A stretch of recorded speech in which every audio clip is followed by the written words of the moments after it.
কি দিয়ে বুঝায় আপনাকে আমি কবর কত কঠিন?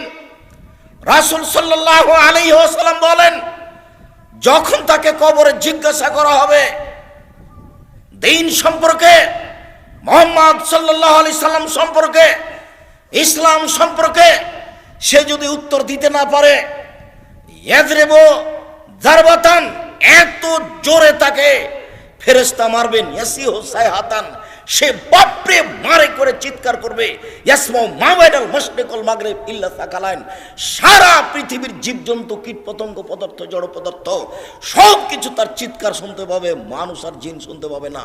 এখান থেকে 50,000 কোটি কিলোমিটার দূরে যে বস্তু আছে সেও শুনতে পাচ্ছে এই কবরের চিৎকার। সে কত জোরে চিৎকার করছে আপনাকে আমি বুঝাতে অক্ষম।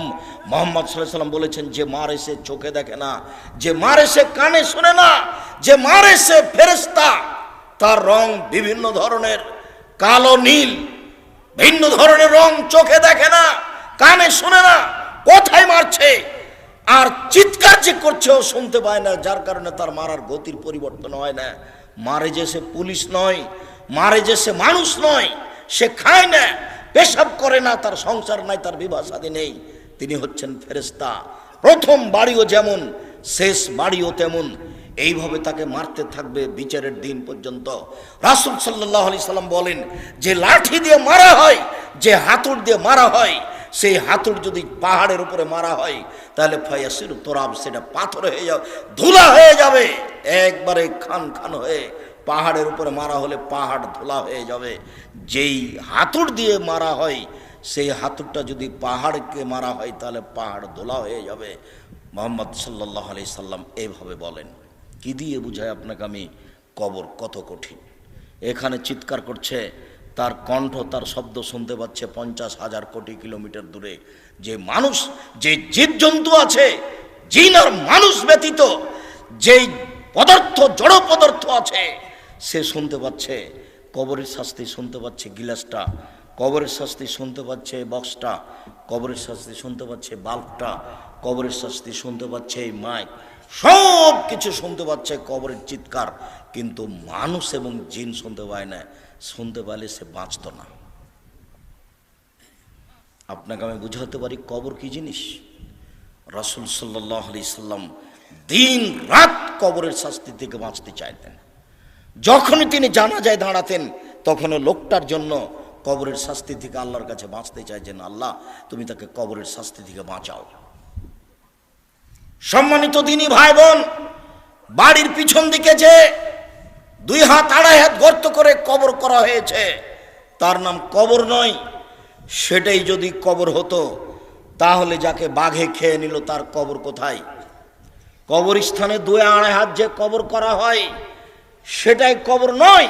সেটাই যদি কবর হতো তাহলে যে আগুনে জ্বলে ছাই হয়ে গেল তার কবর কোথায়? সেটাই যদি কবর হতো তাহলে যে পানিতে ডুবে হারিয়ে গেল তার কবর কোথায়? মরার পর থেকে নিয়ে বিচারের দিন পর্যন্ত একটা দীর্ঘ সময়ের নাম কবর, যাকে বলা হয় আলামে বারজাক।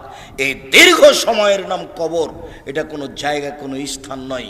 সম্মানিত দিনী ভাই বোন, এই দীর্ঘ সময়ের ভালোটা হলো ভালো, খারাপটা হলো খারাপ। মানুষটা যদি ভালো হয়, মরার পরে ফেরেশতা যখন জিজ্ঞাসা করবেন, তখন যদি তার উত্তর ঠিক হয় তাহলে ফেরেশতা বলবেন, নামকা নাওমাতিল আরুসে লাইকুদুইলা আবালিহি, তুমি ঘুমিয়ে যাও বাসর রাতের ঘুমানোর মতো, যাকে কেউ জাগাবে না তার অতীব প্রিয় মানুষ ছাড়া। তুমি ঘুমিয়ে যাও বাসর রাতের ঘুমানোর মতো, যাকে কেউ জাগাবে না অতীব প্রিয় মানুষ ছাড়া। যখনই তাকে ঘুমাবে, ঘুম থেকে জাগাবে, তখনই সে একটু কষ্টবোধ মনে করে বলবে, এখনই তো মাত্র ঘুমালাম, কেমন হয়ে গেল, এখনই তো ঘুমালাম, কেন আমাকে এভাবে উঠানো হলো? তার এইরকম একটা পরিবেশ থাকবে।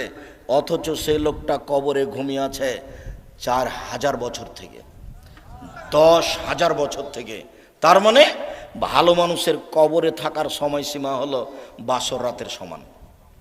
তা 2 ঘন্টা হতে পারে, 2.5 ঘন্টা হতে পারে, 3 ঘন্টা হতে পারে। এটা হলো ভালো মানুষের কবরের সময়সীমা। আর যারা খারাপ মানুষ, তারা তো আপনাকে আর আমি কি দিয়ে বুঝাই? কবরের শাস্তিকে স্বপ্নের মতো বলা যেতে পারে। আপনি পাশে বসে আছেন, আপনার ভাই শুয়ে আছে, ঘুমিয়ে আছে, গোখরা সাপ তাকে দংশন করছে, সে বাপরে মারে করে চিৎকার করে পালিয়ে যাচ্ছে ঘুমের ঘরে। এরপরে তার ঘুম ভেঙে গেল, ঘুম ভাঙতে দেখতে পাচ্ছে গমা সাপ কত বড় ছিল, রং কেমন ছিল, কিভাবে কে দংশন করছে, সে সব কিছু এখন অক্ষরে অক্ষরে বলে দিতে পারবে ঘুম থেকে উঠে। কিন্তু যে পাশে বসে আছে সে কিছুই দেখতে পায় না। বুঝাতে পারিনি কথা মনে হয়। এরকম হলো কবরের শাস্তি। আপনি কবর খনন করে সাপ দেখবেন এ কথা ঠিক নয়। ওই যে একটা কাগজে লেখা ছিল যে জনৈকে ইমাম সৌদি আরব থেকে ইমামতি করার পরে মসজিদ থেকে বের হয়ে একটা কবর খনন করে দেখলেন যে একটা লাশকে সাপ পেঁচিয়ে ধরে আছে। তারপরে বলে দিলেন যে এইটা ফটোকপি করে যে যত বিতরণ করতে পারবে সে তত ভালো। একেবারে নগদ মিথ্যা কথা। কবরের শাস্তি মানুষ দেখা তো বহু দূরের কথা, শুনতে সক্ষম নয়। কবরের শাস্তি দেখা তো বহু দূরের কথা, মানুষ শুনতে সক্ষম নয়। অতএব কবরের শাস্তিকে আপনার রেকর্ডিং করে বা একটা রূপক পরিকল্পনা করে সাজিয়ে মানুষকে দেখানো হারাম। এটা মানুষের পক্ষে সহজ সম্ভব নয়। কবরের শাস্তি, কবর যত কঠিন কিয়ামত তার চেয়ে অনেক বেশি কঠিন। কিয়ামত যত কঠিন জাহান্নাম তার চেয়ে অনেক অনেক অনেক বেশি কঠিন। কি দিয়ে বুঝায় আপনাকে আমি জাহান্নাম কত কঠিন? কিয়ামত। কবর যত কঠিন কিয়ামত তার চেয়ে অনেক অনেক অনেক বেশি কঠিন।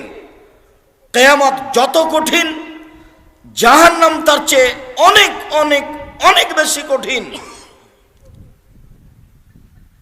উসমান রাদিয়াল্লাহু তাআলা আনহু যখন কবরের পাশে দাঁড়াতেন, যে ওয়াকাফ আলা কাবরিন, যখন তিনি কবরের পাশে দাঁড়াতেন তখনই তিনি কাঁদা আরম্ভ করতেন। হাত্তা ইয়াবুল্লাহ লাহিয়াতাহু, কেঁদে তিনি তার দাড়ি ভিজিয়ে ফেলতেন। তাহলে কবরের পাশে দাঁড়ালেই তার দুই চোখের পানি ঝরঝর ঝরঝর করে ঝরে আসত। তাকে বলা হলো তাজকুরুল জান্নাত ওয়ান নার ফালা তাবকি ওয়া তাবকি মিন হাযা, আপনি নিজে জাহান্নাম জান্নাতের কথা বলেন, তাতে আপনি কান্নাকাটি করেন না, কিন্তু যখনই আপনি কবরের পাশে দাঁড়ান তখন আপনি এত কাঁদেন কেন? যার কারণে দুই চোখের পানি ঝরে আপনার দাড়ি ভিজে যায়। এইভাবে আপনি কান্নাকাটি কেন করেন? তখন তিনি বললেন, পৃথিবীর মানুষ শুনে রাখো, ইন্নাল কবর আউয়ালু মানজিল মিন মানাজিলিল আখিরা, কবর হচ্ছে পরকালের প্রথম স্তর, প্রথম বিপদ। ফাইন নাজা মিনহু ফাবাদ হাইসর মিনহু, মানুষ যদি কবরে বেঁচে যায় তাহলে এরপরে যত স্তর আছে সব সহজ হয়ে যাবে। ওয়াইল্লাম ইয়ানজু মিনহু ফাবাদ হাসাদ মিনহু, মানুষ যদি কবরে বাঁচতে না পারে তাহলে এরপরে যত স্তর আছে সব আরো কঠিন ও জটিল হয়ে যাবে। কবর যত কঠিন কিয়ামত তার চেয়ে অনেক বেশি কঠিন। কিয়ামত যত কঠিন জাহান্নাম তার চেয়ে অনেক অনেক অনেক বেশি কঠিন। ওই ছেলেটা ওভাবে হাঁটছে কেন? ও তো আরো মানুষ তার দিকে দেখলে তো আমার কথা বুঝতে পারবে না। দয়া করে কোনো কাজ দেখায়েন না, কিছুক্ষণ অপেক্ষা করেন। আমি আব্দুল্লাহ বিন ফজল নই যে ভোর পর্যন্ত বক্তব্য দিব। আমি অত কোরআন হাদিস জানি না, সারা রাত বক্তব্য করি না। আপনি দয়া করে নিজের কোনো কাজ দেখাবেন না। আমি আপনার জন্য এসেছি কষ্ট করে। মহিলা মানুষ, আপনাকে বলছি, ঢং ঢং করে এসেছেন, ঢং ঢং করে গল্প করতে করতে যায়েন না। আপনার একটা লজ্জাবোধ থাকা দরকার, আপনার একটা ইতস্তবোধ থাকা দরকার, একটা আপনার হায়াবোধ থাকা দরকার। আপনি মহিলা মানুষ, আপনার একটু শরম হয় না কেন? আপনার একটু হায়া হয় না কেন? এত গল্প করেন কেন? ঢং ঢং করে গল্প করতে করতে আসলেন, আবার চলে যাচ্ছেন। আপনি বুঝতে পারেন না যে আমি মহিলা মানুষ, আমার একটা লজ্জার ব্যাপার আছে, আমার একটা শরমের ব্যাপার আছে। জাহান্নাম মহিলা দিয়ে ভরা, দিন রাত শুনছেন, হুঁশ হয় না? জাহান্নাম বলতে নারীকে বুঝায়, জাহান্নাম বলতে নারীকে বুঝায়। এ কথা আমরা তো বলিনি, এ কথা মুহাম্মদ সাল্লাল্লাহু আলাইহি ওয়াসাল্লাম বলছেন। আল্লাহ রাসূল বলছেন, আমি জাহান্নামের দিকে তাকিয়ে দেখলাম অধিকাংশই নারী। আবু হুরায়রা রাদিয়াল্লাহু, এই ছেলে তুমি এভাবে সাড়া দিবা না, কোথায় চুপচাপ বসে থাকো। তুমি লজ্জাবোধ করো, তোমার মাই তো এখানে বসে আছে ছোট ব্লাউজ পরে, তোমার শরম হয় না? তোমার ইতস্তবোধ হয় না? তুমি বলে দিও তোমার মা যেন এরকম ছোট ব্লাউজ পরে আর দিন না কাটায়, সময় না কাটায়। তোমারও তো ইতস্তবোধ হওয়া দরকার। তোমার বাপ এখন দাড়ি চেঁচা এখানে বসে আছে, ঢং দেখাচ্ছ, ধর্মকে পাগল পেয়েছো বাপ বেটা। নিজেকে মুসলমান মনে করো, দিন ধর্ম মেনে চলার চেষ্টা করো। সময় শেষ হওয়ার কোনো পথঘাট মানুষের কাছে নেই। অতএব লজ্জাবোধের দাবি রাখি। কথার মধ্যে উপস্থিত বৈঠকের মুসলিম বোন, আপনাকে নিয়ে দুটা কথা বলছি, শোনেন।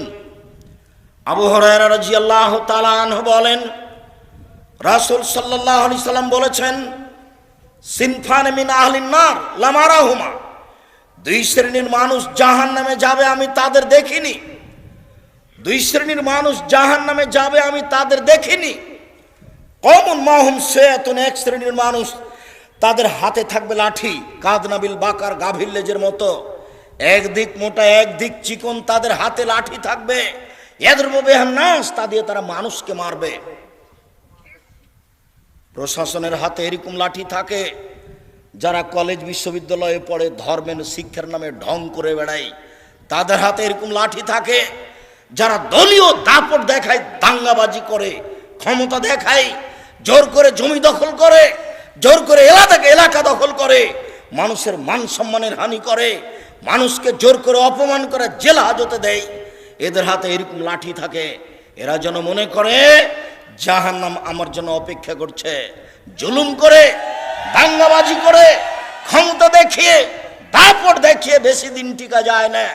ফেরাউন ডুবে গেছে, অতএব আপনার জন্য জাহান্নাম অপেক্ষা করছে, আপনি থামুন। আপনাকে আমি অনুরোধ করেছি, ক্ষমতা দেখিয়ে, দাঙ্গাবাজি দেখিয়ে, জুলুমবাজি করে, মানুষের প্রতি অন্যায় অবিচার করে, ক্ষমতা দেখিয়ে, মানুষকে জেল হাজতে দিয়ে, মানুষকে অপমান করে 1 মিনিট বাঁচার চেষ্টা করিয়েন না। নরম হয়ে থাকেন, খুব নরম হয়ে থাকেন।